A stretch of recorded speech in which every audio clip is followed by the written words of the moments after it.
It's a wonderful morning. When I stepped outside, the birds are just singing up a storm out there. I mean, it's just a beautiful, beautiful day, and the birds singing and Tanya Love together just makes for a wonderful spring. Let's see, finish up with her message this morning. Like, let's say today we have 1,500 people watching, and every one of you makes a commitment for the next month to every day be quiet and meditate and focus on a beautiful planet, to focus on it, and to ask Source, how may I serve in assisting with this? And then listen and take aligned action. We will see shifts happening.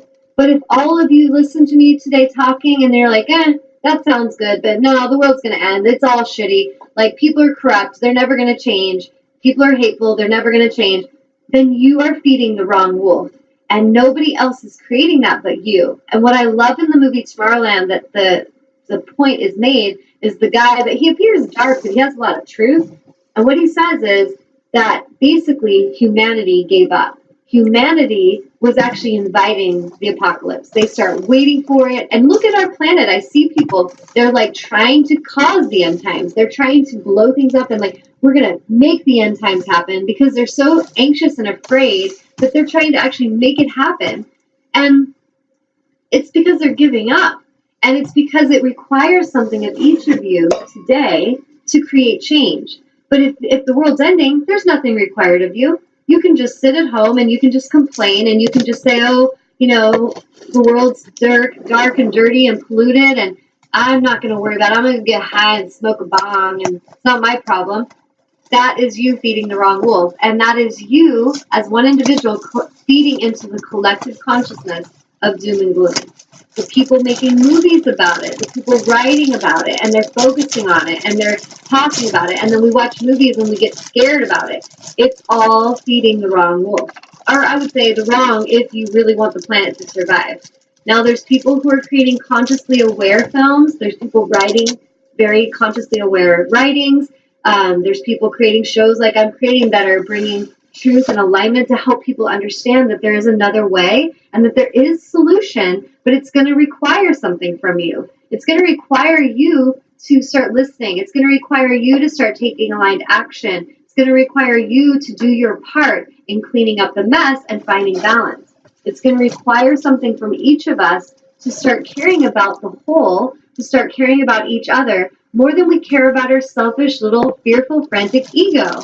So when I see people that are so worried about being popular, so worried about being famous, so worried about being rich, that they're totally stepping on people to get there, feeding the wrong wolf. It's insanity. And there's no way that is causing them to feel good, because I watch them. They're fearfully, frantically creating, and they're not at peace. They're not at ease. And how could they be? They have no honor, no reverence, no regard for what's happening out there. So if we want to feed the correct wolf, the one that's light and hope, we need to start listening. We need to start being one with Source. We need to start taking action when it comes, not procrastinating. When my angels say, Tanya, you're going to go to Cannon Beach tomorrow and you're going to take your clocks and we're going to guide you, which just happened last week. Sunday night, making dinner, they say, you're going to go do this. And I said, awesome. It has been a personal goal of mine for years to have my artwork for sale at Cannon Beach in Oregon.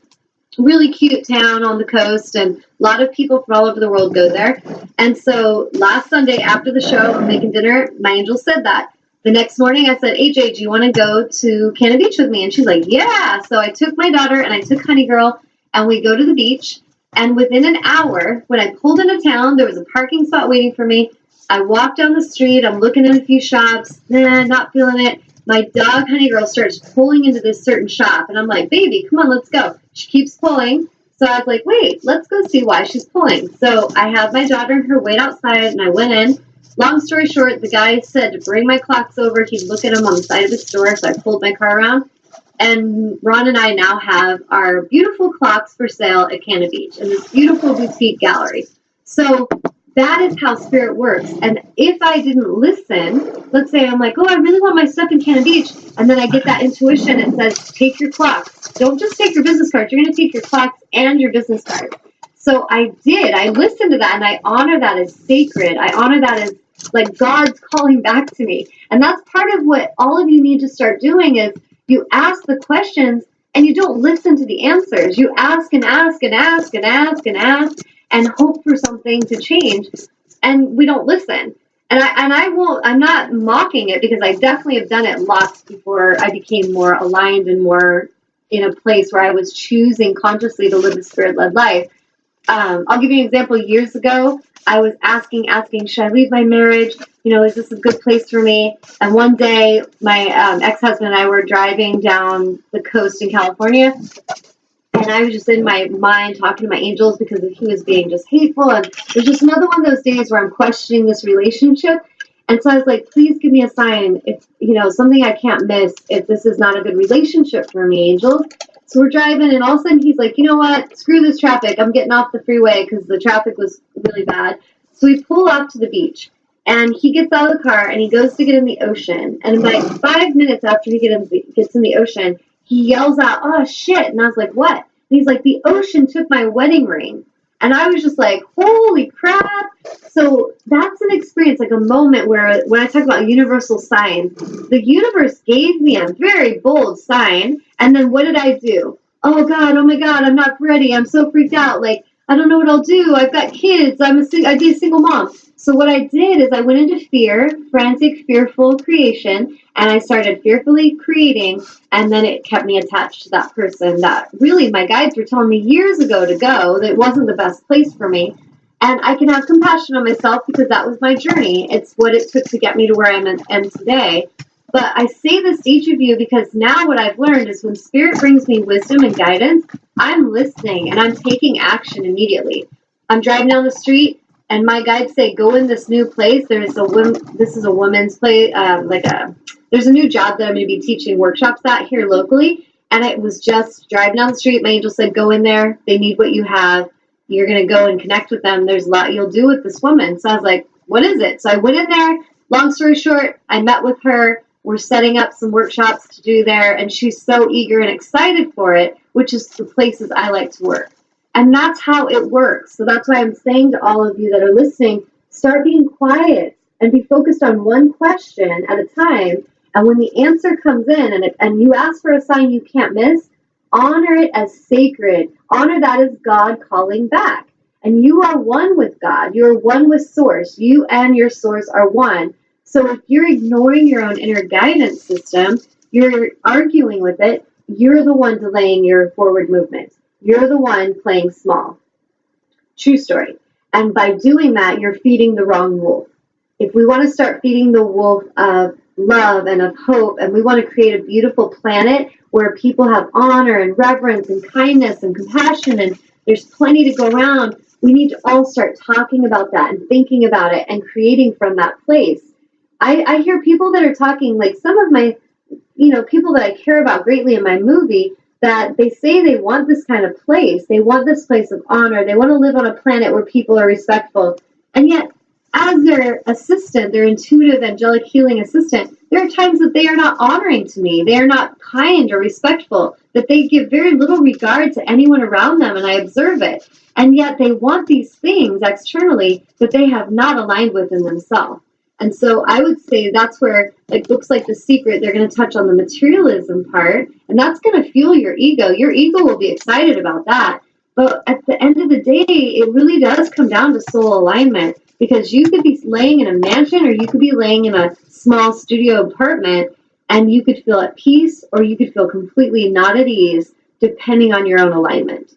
So I'm going to pause there and see, did that answer Ron's question? I was going to ask. I was going to say, hey, Ron, did you get it now? Yeah. What is he saying? He's not saying anything. Okay. Oh, no, he says, nice, I agree. Well said. Okay. Yeah. So I encourage you guys to start being aware of which wolf you're feeding, and you always are, period. So whether you're conscious of it or not, now that's another thing. And so the trick is, any shift, any big giant shift we want to make, it comes from small, consistent moments of awareness. So if I want something to change in my life, all I need to really focus on, it doesn't need to be hard. And I hear people say this all the time. They make excuses for they don't have the money or the time or it's hard. Stop saying that, because that is your story.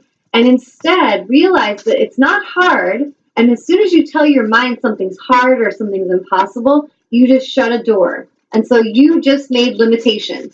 You did. So if you don't want limitation and you don't want to play small anymore, then you have to stop saying things and doing things that create smallness. So instead, you need to imagine opening the moonroof of your mind to vast consciousness, and every moment you catch yourself having a small thought, you catch it with awareness and go, ooh, interesting. Like, I was totally just thinking about lack. Okay, I'm not wanting that anymore, so what am I going to choose? I'm going to focus on the abundance. Thank you, angels. Yes, there's $50 in my bank account. Kind of freaking out about that, but I am excited and eager to see how the universe is going to supply my need. I am calling forth an extra $500. Thank you for surprising me. Thank you for bringing in ways that I love. Thank you for clearing away all the obstacles that could be causing me to not receive the abundance that I so deeply and gratefully deserve. So we start to clear away the obstacles through our intention, and we start focusing on what we're ready for. So every day for a week, maybe we're in meditation and we're just opening up and calling in what we're ready for instead of focusing on what we're afraid of.